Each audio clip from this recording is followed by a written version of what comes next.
A Biola tá bem ali, ó. Eu não vou chegar perto não, porque ele morde. Aqui, ó, é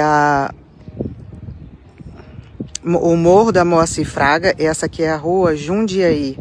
Ele fica aqui, ó, no beco entre essas duas casas. Essa casa cinza e esse murinho aqui, ó. Ele tá ali.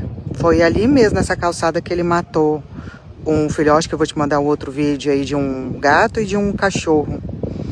E ele é bravo. Ontem ele pegou uma mulher e colocou entre aqui no muro aqui, ó. E se não fosse meu marido, esse bicho. Olha o tamanho dele. E ele foi abandonado aqui, porque ele não é daqui. Os nossos cachorrinhos comunitários ficam ali na casinha. A gente coloca água, ração pra eles e tudo.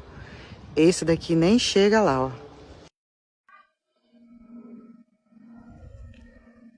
Aí, ó. Olha o cachorro morto aí na rua aí, ó.